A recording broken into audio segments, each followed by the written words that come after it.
Hey, so I have been so crazy busy this last week. I don't know if you guys noticed, but I haven't been posting videos very much.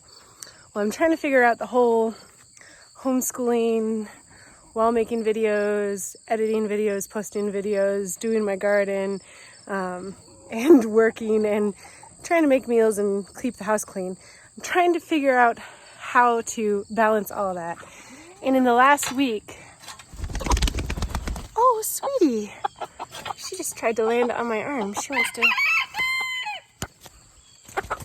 needs some loving, apparently. I haven't been out for like a week to see Sweetie.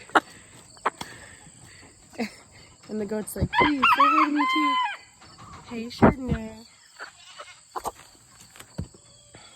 Okay, so I'll put Sweetie right here. There you go, Sweetie. Okay. Oh my goodness, Chardonnay. She's on my stomach.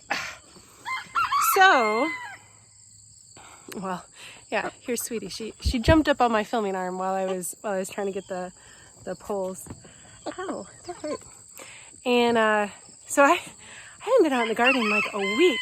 And so there's some things that happened while I was gone, because you check on things every day and little things happen and you fix them here and there, and you're sweet. You know that. You're super sweet. And you're able to take care of them. Well, being a week gone, having all these animals. Now, my mother-in-law was taking care of the animals, but just not being in here to check up on things, to fix things. There's a lot of stuff going on. So let me show you what's going on.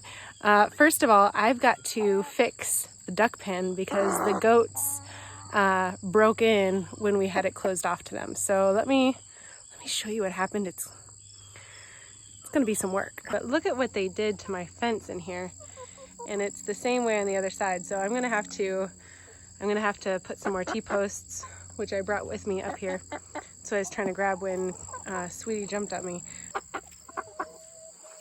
Come here, Sweetie Pie. Can you get on my arm? Here, get on my arm. Come on. There you go. There you go. Is she not the sweetest thing in the entire world, or what? You are aptly named, Sweetie Pie. Aptly named.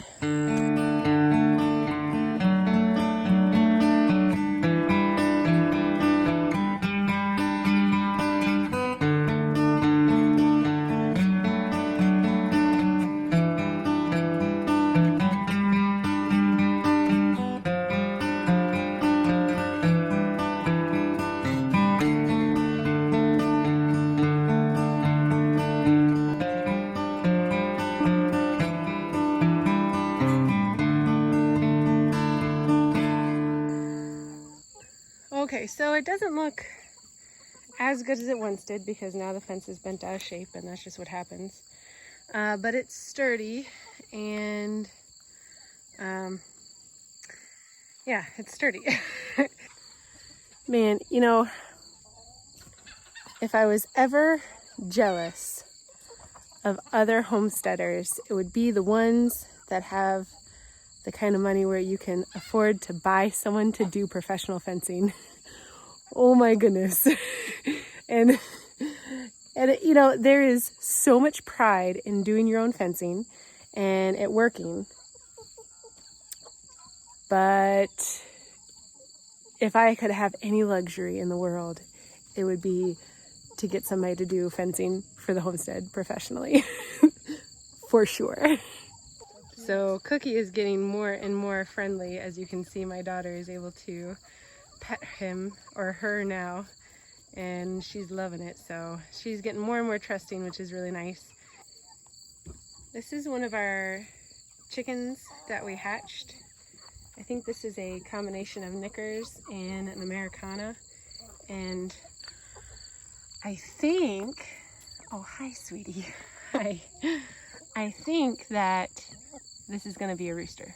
I'm not quite sure, but either way, this has got to be one of the prettiest chickens that we've got on the homestead so far. I think this might be a hen because I don't see any spurs growing, but that's got to be one of the prettiest chickens that we got right now as well. Like this one, you can see the spurs are starting on his feet right there.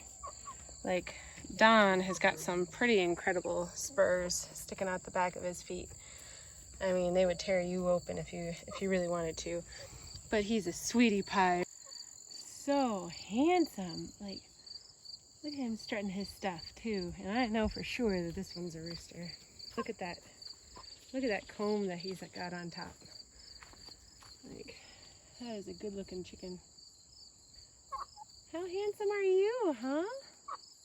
You both are. Anyway, we got some really pretty roosters. So I took some of my cuttings out because they're growing so much and they've all rooted. I had 3 figs in one pot. These are 2 of the figs. I'm going to take these, I'm going to put these in the food forest. And I'm going to take this one and I'm going to put it right here. And this is just a very, very special microclimate right here. So I have a rock wall. It's right next to the house. And so that this heat is coming off the house.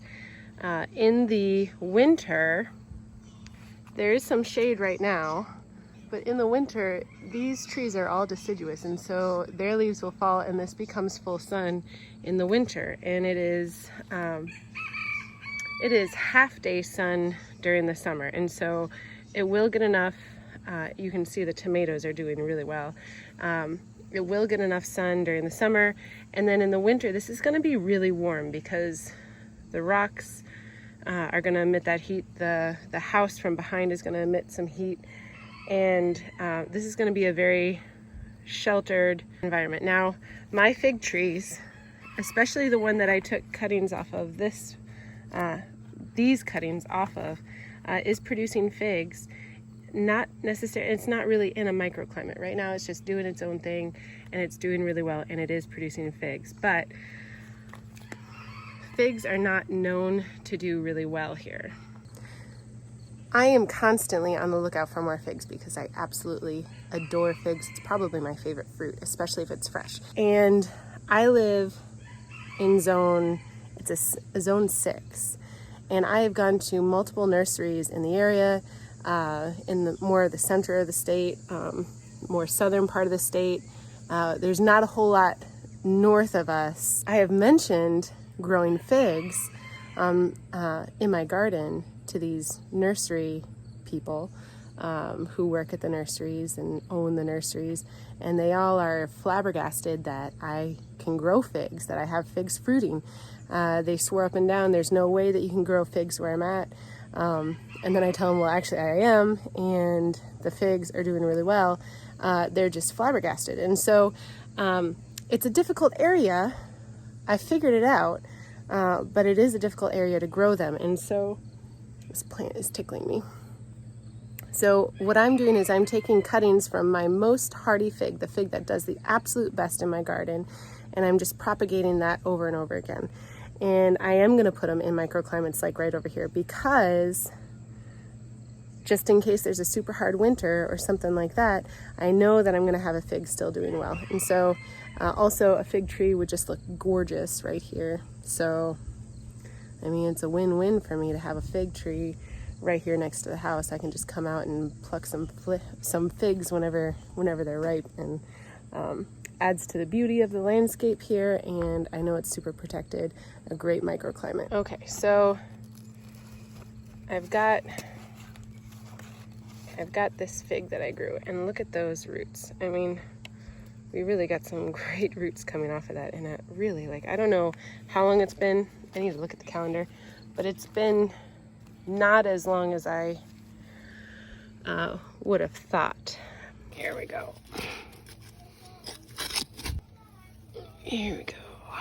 I'm just gonna weed around here a little bit. Here is my cute little fig tree that will eventually grow large and really, really take over this spot. I gotta harvest some tomatoes. Get to harvest some peppers too. And this just makes me super happy. I love having food right outside my door. So we just had a crazy rainstorm, thunder, lightning. Sounded like the lightning was hitting right outside the door. It was pretty cool. So I went in, took a shower, relaxed a little while. And now that it's done, now I'm back out in the garden. And speaking about microclimates for the fig trees, right here, you can see the wood outline is going to be where our greenhouse is going to go. And so this is kind of going to be its own little microclimate right over here. So what I'm going to do is I'm going to plant 2 fig trees right up against where the greenhouse is going to be, because in the winter that's still going to have a little bit more heat, especially since there's going to be black painted water barrels inside that will store heat and will release it slowly throughout the day.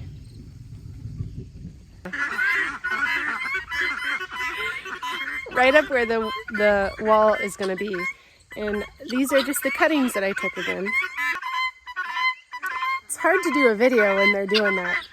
Right in this corner where we're not really doing a whole lot, I'm going to plant this fig tree. This is also a really good spot because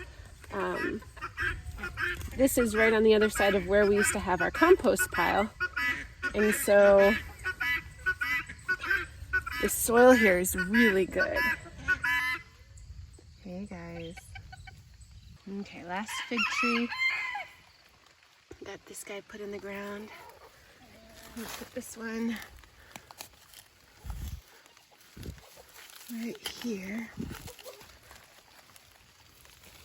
And there's the other one. So we got one right there and one right there. That one's ready. Look at the tomato I've been waiting for is ready. Look at this guy. He's huge and he's perfect. Is that one? Or is that for that little one? I'm gonna go ahead and pick him. Put him in the window. Look at all the sunflowers. Please. Those are our tomatoes. They're pepper tomatoes. Hard. Yeah, they're not ripe yet, but the yellow ones over here are. Look at these chocolate cherries. Aren't they gorgeous? And these yellow tomatoes. And the lettuce is doing so well. And the Swiss chard. Really, yes. Spaghetti squash. I fell off the vine, it was on the ground. So that means it's ready for sure. It's a good looking squash. That's right. Jeremy, you gotta try one of these. Good looking butternut squash on the ground. It's almost the size of that spaghetti squash. I gotta get that. Put that up on the trellis. Bunch of beans on the ground. What's this? That's the Barry's Crazy cherry tomato. Ooh. Look good? That is good. Nice. And look at, got more squashes getting ready. It's heavy.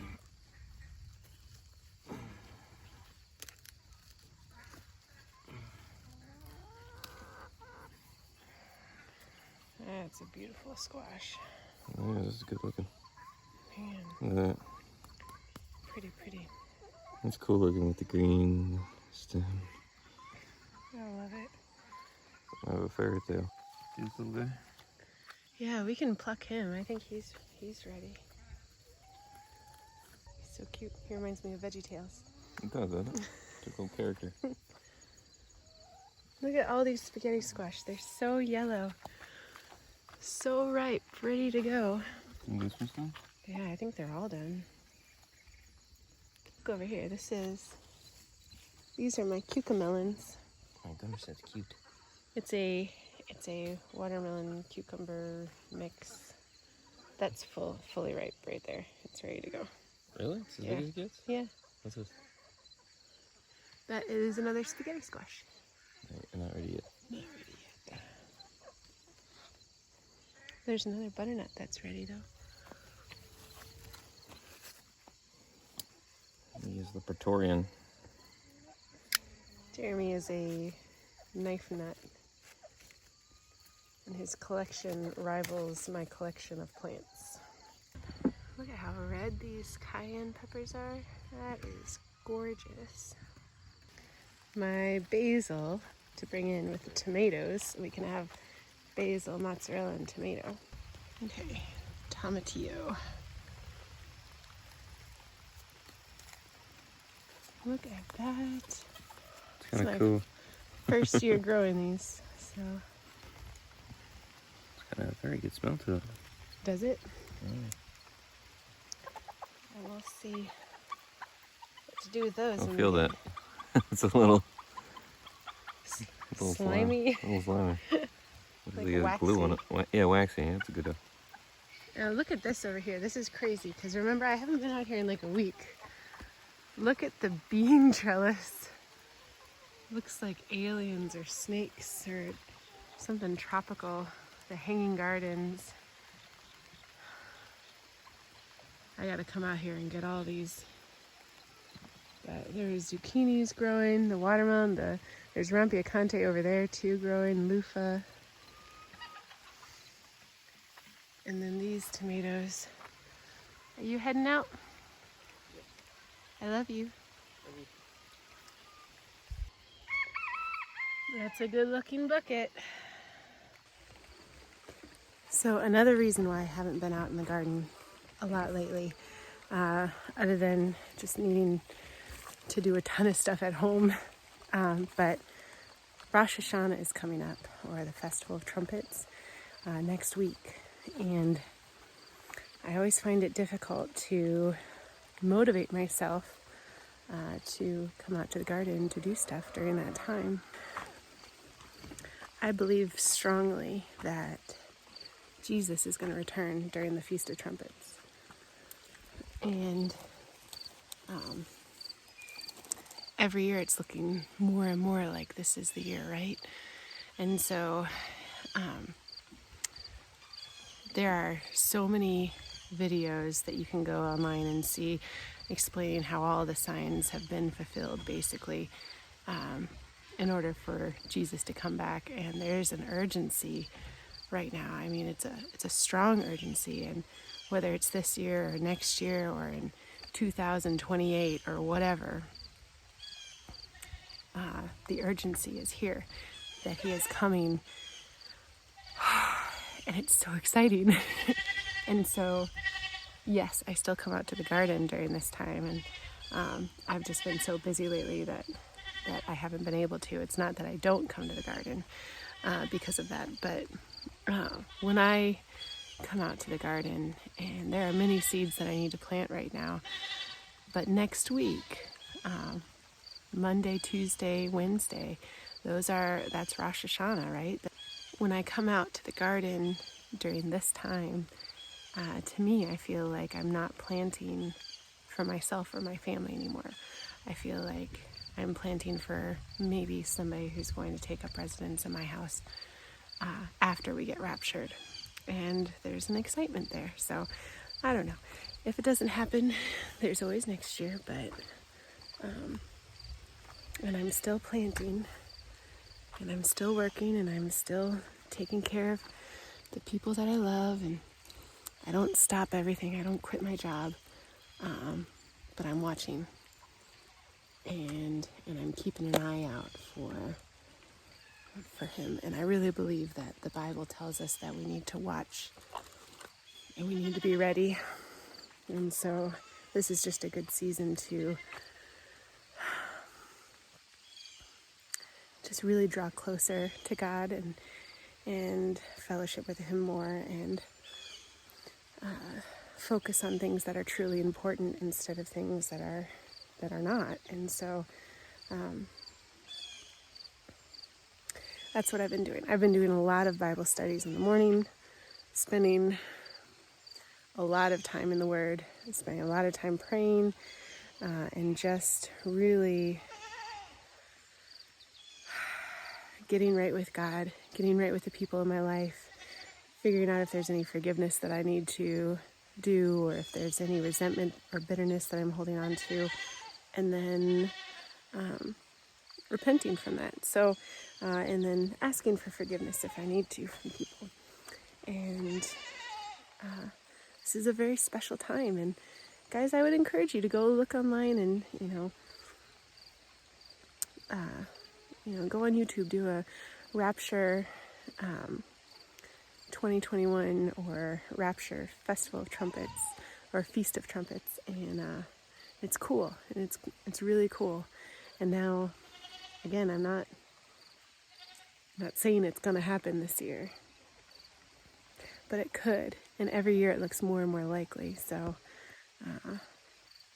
it's good to have hope, and it's good to be excited about the coming kingdom and being raptured, and I'm definitely a pre-trib rapture believer, and it just gets me very excited.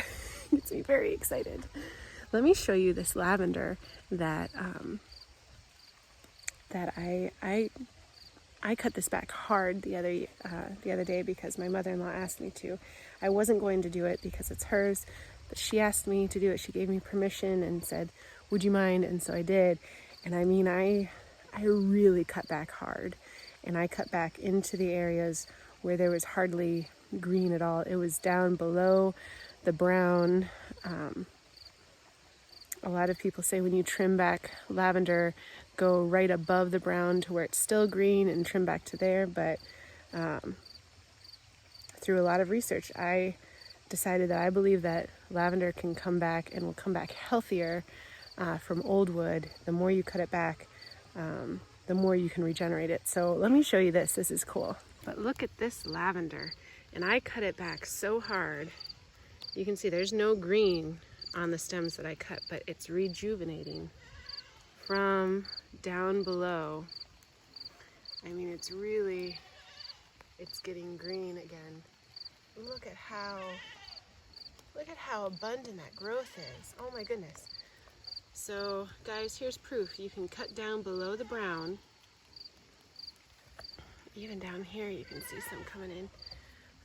Lavender will shade out itself, and so you won't see green growing from branches that are completely hidden from the sun by its own branches. And so if you cut back those branches completely, and notice I didn't bring it all the way down to the crown, right?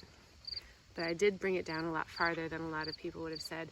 And there is so much green coming back out. And it's important to do this before the fall so that there's a chance for the green to come out and it kind of rehabilitates itself. And so then it has enough energy over the winter that in the spring it'll come back and not die back completely. This is just gloriously beautiful. Look at how gorgeous this is. After the rain, full harvest time, I could just sit out here all day and soak in the rain, soak in the beauty of the garden. Oh, it's just beautiful. These beautiful Rebecca as you walk in, welcoming you to the garden. Oh, life is good in the garden. Okay guys, I have got a 5-gallon bucket full of stuff that I need to bring into the house.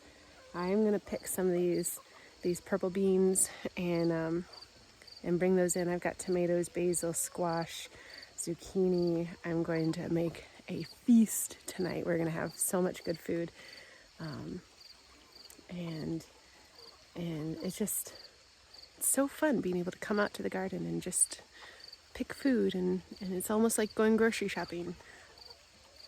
Anyway, thank you so much for watching today. I'm sorry I haven't been around so much lately, but I appreciate your encouragement. I know I've had questions from people, why aren't you posting so much lately?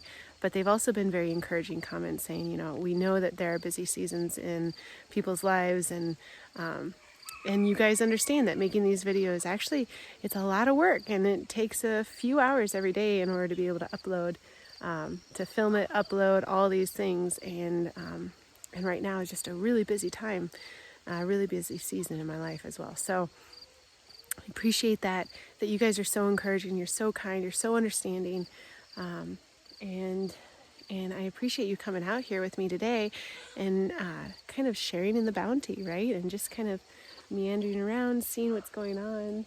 We fixed the goat pen. That looks so much better. And anyway, I'll see you guys very soon.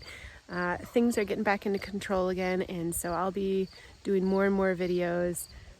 I got to come out here tomorrow and do a whole bunch of stuff. I've also got to do a lot of work in the food forest, and I'm just excited to have the opportunity to be able to do that now. You guys, you have a wonderful day. If you could hit that like button, the subscribe, the notification bell, all those things, I would really appreciate it. And as always, stay blessed.